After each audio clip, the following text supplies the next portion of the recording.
एक दफ़ा का जिक्र है कि एक गांव में ना दो बच्चे थे। एक की उम्र 6 साल थी और एक की उम्र 10 साल थी। बचपन से इकट्ठे खेलते आ रहे थे, बहुत अच्छे करीबी दोस्त थे, सारा दिन इकट्ठे खेलते कूदते। उन दिनों स्कूल कॉलेज यूनिवर्सिटियाँ होते नहीं थे कि बच्चों को स्कूल जाना पड़े और वो परेशान हो और सुबह सुबह पेट के बहाने लगाएं कि मेरे पेट में दर्द है, मेरे सर में दर्द है। तो खैर वो खेल रहे थे। खेलते खेलते ना वो गाँव से थोड़ा सा बाहर निकल गए। वो खेल रहे थे, अपनी मस्ती में मगन थे।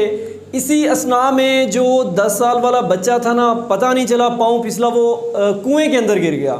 उन दिनों जो है ना कुएं बहुत आम होते थे, पानी के लिए वही इस्तेमाल किए जाते थे, लेकिन वो गांव से थोड़ा हट के हुआ करते थे। अब जो 10 साल वाला बच्चा था वो जब कुएं के अंदर गिरा, जो 6 साल वाला छोटा बच्चा था अब वो परेशान खड़ा है, देख रहा है और वो नीचे जो है ना वो ऐसे ऐसे कर रहा है। और उसने देखा कोई भी बंदा वहाँ पर उसे नज़र नहीं आया, बंदा कोई नज़र नहीं आया कि उसे मदद के लिए पुकारे। उसने देखा कि एक बाल्टी और एक रस्सा पड़ा हुआ है जिसके साथ गांव वाले जो है ना पानी निकाला करते थे। उसने वो बाल्टी नीचे फेंकी, रस्सा अपने हाथ के अंदर पकड़ा और उसे कहा कि इस बाल्टी को पकड़ लो। अब जो 6 साल वाला बच्चा, क्योंकि 6 और 10 साल में बड़ा डिफरेंस होता है, 4 साल का डिफरेंस बहुत ज़्यादा होता है, और जो 10 साल वाला बच्चा था वो अबू बकर की तरह थोड़ा सा हेल्दी भी था और जो 6 साल वाला था वो असद भाई की तरह, थोड़ा मेरी तरह लगा लें, थोड़ा स्लिम था, स्मार्ट था।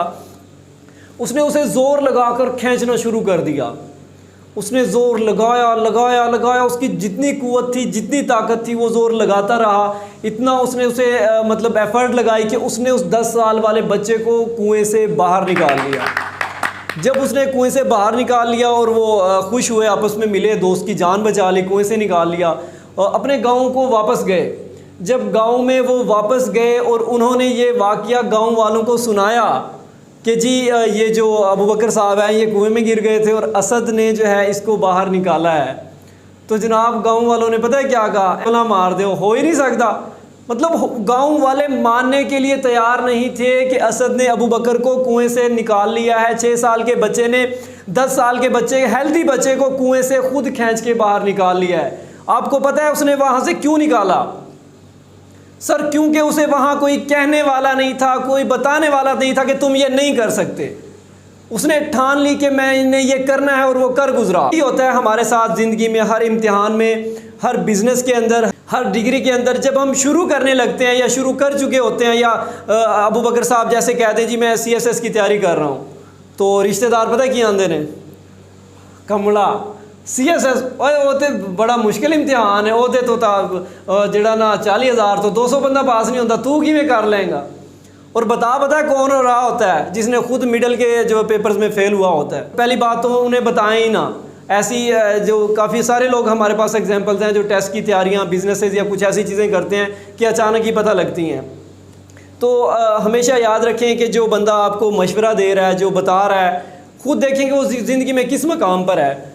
हमारे यहाँ जब बच्चे FSC स्टार्ट करते हैं, नॉर्मली मेडिकल, प्री मेडिकल, तो यही ट्रेंड होता है रिश्तेदारों में या दोस्तों में, वो तू FSC शुरू की थी यार, मैं सुनिया वो तो बड़ी मुश्किल है, मैं सुनिया वो तो सारी अंग्रेज़ी इंग्लिश मीडियम है, वो यार तू किमें करेगा?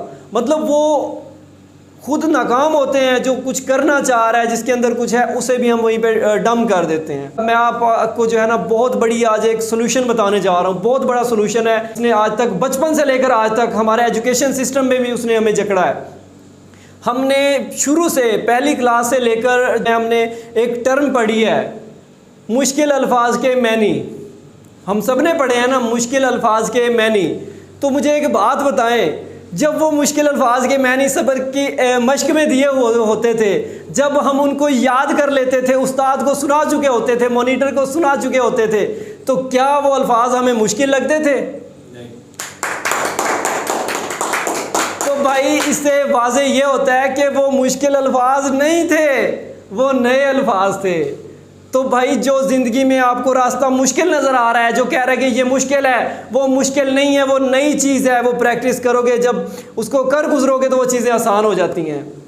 इसी तरह मैंने आपको दूसरी एग्जांपल दी है, जब हमने नया नया मोटरसाइकिल चलाना सीखा, तो क्या जब हम किक लगाने के बाद क्लच को छोड़ा करते थे, मोटरसाइकिल बंद होता था ना?